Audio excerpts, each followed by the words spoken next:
Welcome back, everyone. We're here today with our final Cabral House Call of the weekend. Yesterday, hopefully you tuned in to episode 2143.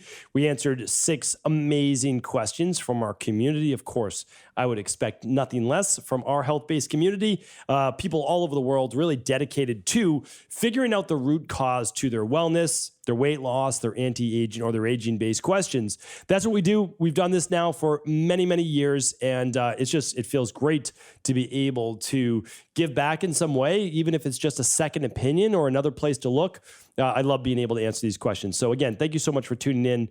Much appreciated for your support. All right, let's get right into the questions. That is why we're here. If you want to follow along with the questions, you can go to stevencabral.com and that's with a PH. A lot of people spell it with a V. It's stevencabral.com with a PH, and it's /2144. All right, first question's from Lara.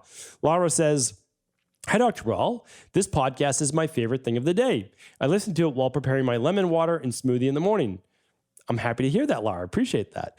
Which brings me to my questions. I usually make a huge smoothie with everything you could think of: frozen berries, greens, protein powder, lots of herbs, spices, mushrooms, powders, turmeric, etc. It comes out pretty big, so I started freezing half of it for the days I don't have to make it. Does freezing and then defrosting destroy some of the benefits of the ingredients which are blended together? My second question is, even though I eat quite a big bowl of it, I still feel hungry and shaky after it. Like I don't have the energy in my muscles to do any real movement or exercise. That feeling sometimes stays with me for most of the day or until I eat something solid, which makes me feel bloated or uncomfortable in the stomach. Is this weird considering I do use healthy fats and proteins and carbs in the smoothie? And it's a really big amount of it. Thanks so much for your answer and everything you do. Much love to you, your family, and everyone in the community. Same back to you. I mean, that's what we are here all to do. So there's a lot to dissect here, and I'm going to dissect all of it right now for you. So I'm happy to do that. All right. So one is, when you put a million things in your smoothie, you could be sensitive to one of them, and you just don't know. And it's like so many things at once. I mean, don't get me wrong. Everything you're putting in is absolutely fantastic. But I think what we need to do is simplify the smoothie first, because I always help people by figuring out variables. I'm literally, everything in life is just, to me, about variables. Like, we can help you achieve anything you want, literally anything you want, as long as you're willing to work the variables. So when you have 20 things in your smoothie, well, there's 20 different variables, right? For me, I put in 2 different fruit. Typically, it's a half a frozen banana in the morning, and I throw in some berries. And then I use the daily nutritional support powder, and then I have water. I used to do nut milk and some water. Now I just do water. But again, you can choose to do that. And so like I'm simplifying, right? I do my daily fruit and vegetable blends. I do that actually before the shake. I like that away from it. That's just how I do it. A lot of people throw theirs right in. They throw their vitamin C in. There goes my vitamins, everything, right? And that's fine as long as it doesn't cause an issue for you, right? Here's the thing though. Your ratio may be off for potassium to sodium. You might have a lot of good potassium in that shake, and it's making you feel more lethargic. That happens. It's not common, but since we've seen hundreds of thousands of people, I see all these random cases. So first and foremost, add a little bit of sea salt to the shake.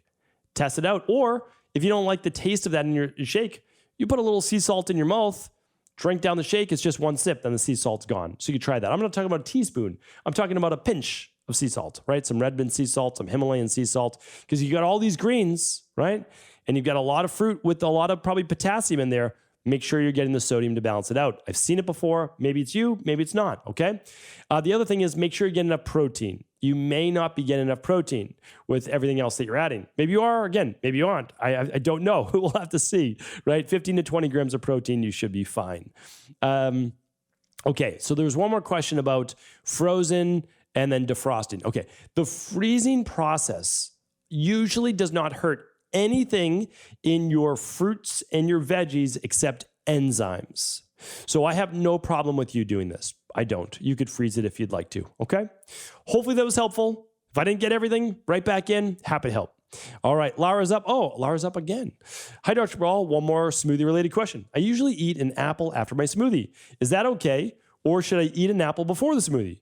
And how much time before? I usually also have some dried berries every day, blueberries, cranberries, goji, etc. I remember you said dried fruit isn't the best, but I'm not sure why. Is it the same for dried berries? Thank you so much again. Okay. Two things about dried fruit. It's concentrated sugar, okay? And it is aged. So sometimes it drives people with histamine issues like allergies, asthma, migraines, headaches, skin issues, etc., a little crazy. So it's more prone to growing mold, right? So it's like I'm not saying dried fruit's bad, but you want to have it after you've already done some movement, like some exercise or things like that. So that's that. I don't usually recommend dried fruit. I recommend fresh fruit. I mean, remember how the drying process works. The fruit kind of rots out, shrinks down, and that's that. Now you can actually use a dehydrator, and that's actually maybe a little bit more of a cleaner way of doing it. But here's the thing. You may be eating just way too much fruit for the day. I don't know. I mean, again, I eat a lot of fruit, so don't get me wrong. I eat 3 cups of fruit per day. Would I say 3 cups of fruit? 3 to 4 cups of fruit. Yeah, I'd say that's about right. I'm very active. I have a body type that allows me to burn that. So I just want to make sure that it's the right amount for you. Again, I don't know that. Some people only 1 cup of berries a day is enough. It's hard for me to answer that, but I can answer the part about the apple before or after the smoothie. You just did a smoothie with fruit in it. Why are we having that an apple after the smoothie? I don't know. I don't think that that's probably the best idea. Why not have it 3 hours later, a half hour before lunch? That's probably more what I would do. Okay. Like let's give the body time to digest the smoothie, then no food. And then maybe a half hour before lunch, you have your apple and then have your lunch. I do that sometimes. That's okay. Because that'll digest then before you put in your other proteins. All right. Anonymous is up next. And Laura, hopefully that was helpful. All right. Anonymous is up next. Hi, Dr. Brawl. I've been a listener for a year and a half now and enjoy all the different types of shows you do. Since you are really into Ayurveda and spirituality of sorts, I was wondering if you've heard of human design yet. It is a holistic self-knowledge system combining astrology, the I Ching, Kabbalah, and Vedic philosophy. It would be really interesting if you would do an episode about it or maybe even an interview on it. I've only heard about it last Christmas, but since then I've met a lot of people that found great help in knowing themselves better through it. Alleviating conditioning by society, and overall starting to accept themselves better because of understanding oneself, including me. Hope you find it interesting. Thank you for sharing your knowledge with us. All right, well, this is one of those times where I am learning as the student. I have never heard of human design, but I've heard of all the others that you're talking about. So I am going to look up human design, try to learn more about it myself, and see if I can integrate it into the podcast as well. All right. I think over the last year, I've probably brought in one new type of healing, and that was internal family systems that I've been trying to share with people. I've done so much work on myself over the years. I feel really good. I mean, I think I've really done a lot of work deep on a subconscious level that, I'm very happy. I'm very comfortable in who I am. I just want to be the best person that I can be for my family, for our community. And that's really it. I always make decisions for the greater good. I don't really I can tell you, I don't put myself before that in terms of my team at work, our community, formulations, anything that I do. But, it wasn't always that way. It's been a long journey for sure. I've been working on myself now for just a little over 20 years since I learned that you could even do this. I know it's hard to believe, but not everybody knows that you can actually change who you are, right? I didn't know that. I had no idea. I don't know. Most families never talk about this. I didn't learn it from where I was from. I didn't get taught it in high school. I didn't get taught it in college. So I had to find out about it on my own. That's basically what I'm saying. So 23, 24 years old, I learned about this whole new thing of self-development. I'm like, whoa, you can actually change who you are. You can basically become anything you want in your life. And so it's been a pretty amazing discovery. And I wish I found internal family systems sooner. And I think it's very, very helpful for many people. I know nothing about human design, so I will look it up. Thank you so much for teaching me this today. All right, that was from Anonymous. Darren's up next. Good day, Dr. Brawl. I got excited when I saw, I don't know. Can I say this? Okay, yes, I can. I saw CNN with the news headline, eating fat can lower stroke risk. Study says as long as it's the right kind. Let's see. But got disappointed as the article went on. The American Heart Association director and senior scientist went on to promote liquid vegetable oils, corn oil, safflower oil, sunflower oil, soybean oil, which are high in polyunsaturated fats, and monounsaturated like canola oil. How does one tell their family, coworkers, clients, and friends to stay away from those plant-based oils when the AHA of all people are promoting them? Yeah, I mean, it's a tough one, Darren. I totally understand what you're saying. Here's the thing. These come from plants that if you were to eat them in their natural state before oxidized into an oil, they wouldn't necessarily be bad for you at all. And we see that. We see that in many, many years of Ayurvedic medicine. And monounsaturated, we know that if we look at that, not as canola oil, but monounsaturated fat is literally like, again, you can make all sorts of issues with polyunsaturated fats because when they become oxidized, it's a disaster. And you can make all sorts of arguments against saturated fat because some people, not everyone, but about 26% of the population do really poorly with saturated fats. It makes their cholesterol climb, especially their oxidized cholesterol, can cause liver-based issues, all sorts of different things. But monounsaturated fats, if you look at those are basically the cornerstone, really the cornerstone for all of these healthy fat-based diets, Mediterranean diet, etc. So you just don't want to, again, you with your polyunsaturated fats and your monounsaturated fats, you don't want to heat them up. You don't want to oxidize them. So the problem is, I mean, again, think about it. The American Heart Association, if they were actually doing anything to help people with heart disease, it wouldn't be the #1 killer in the United States. Let's be honest, right? So more people die of heart-related issues than anything else in the world, and especially in the United States.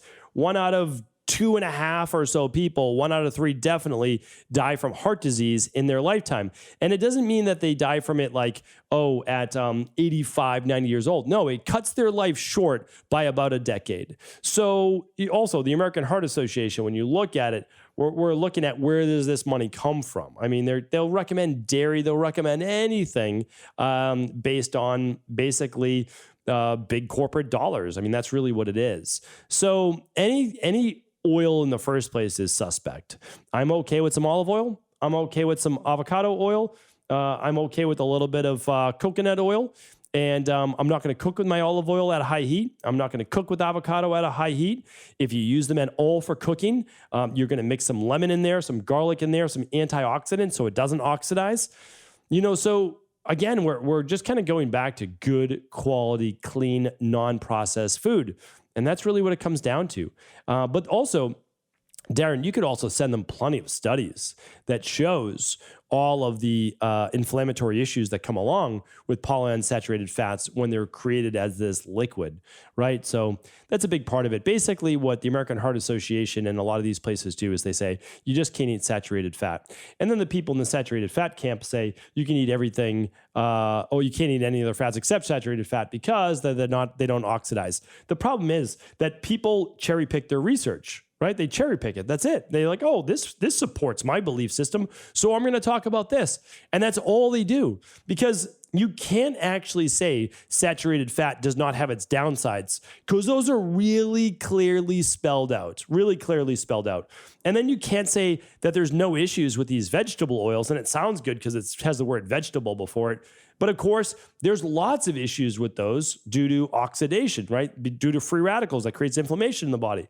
So again, it's never an all for one. People look for just like the silver bullet. The saturated fat people who are all in on that are wrong. The polys are all in on that are wrong as well. And it's only because they're not balanced at all. Again, like you can't make an argument unless you're balanced. You can look back in history. You are absolutely 100% of the time not right if you're all in on one particular direction. It goes like that with like everything in life.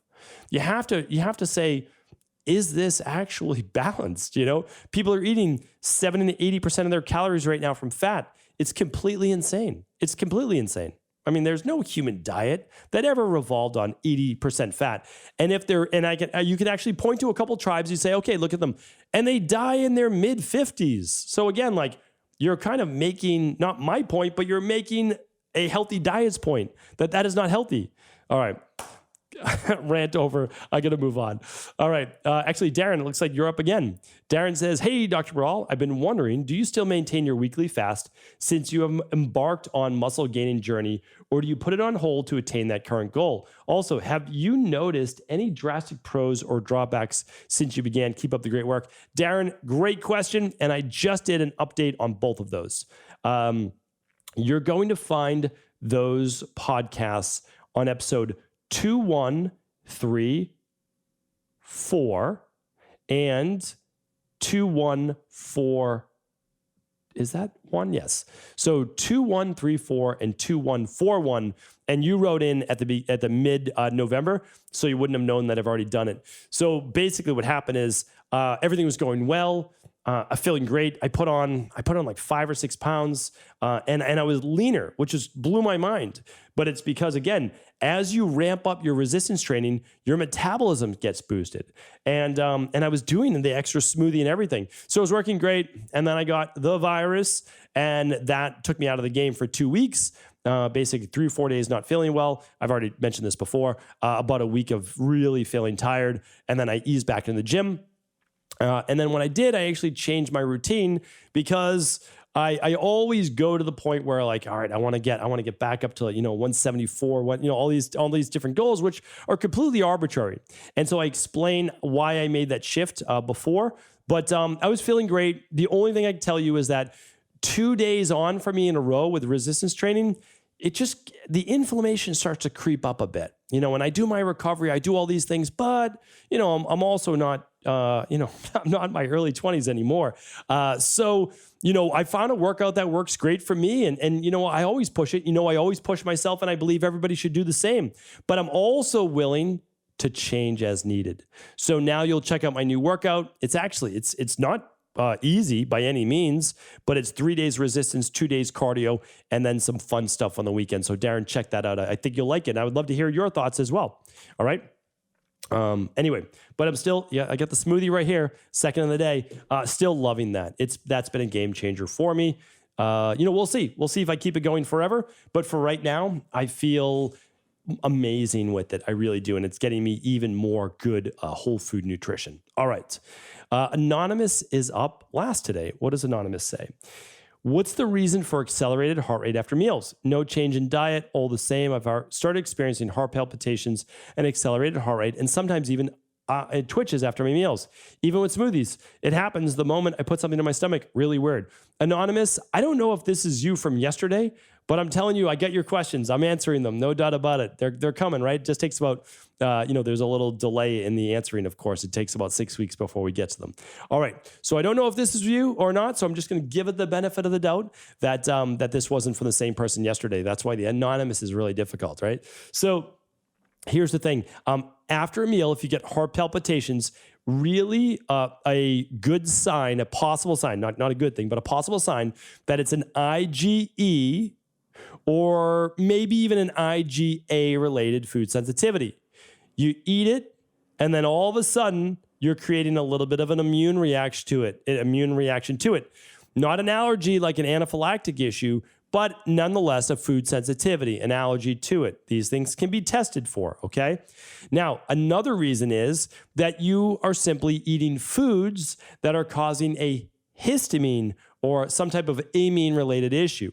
It could be the same family of kind of sensitivity-based reactions.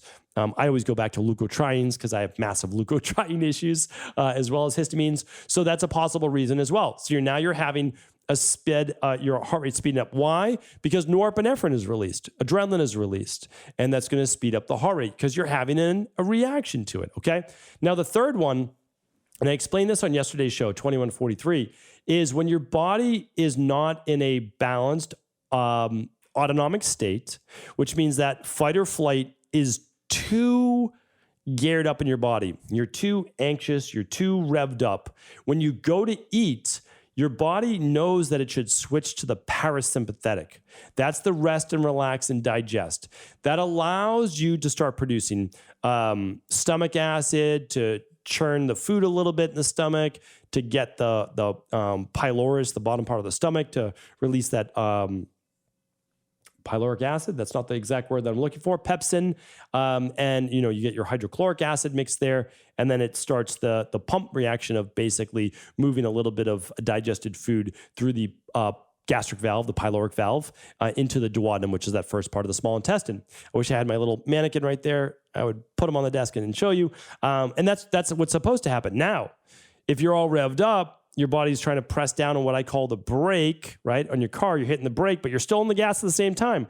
It can cause that increase in heart rate because your body literally doesn't know whether it should stop or go, stop or go. It's kind of like that halting reaction. So that can be an issue. So if that's the case, take a 5-minute breathwork break. Download any of the free breathwork apps that I recommended. Calm the sympathetic nervous system, relax the body, and then start your meal. So hopefully that's helpful. It'll give you a couple tips either way, and you can certainly look to see what it might be.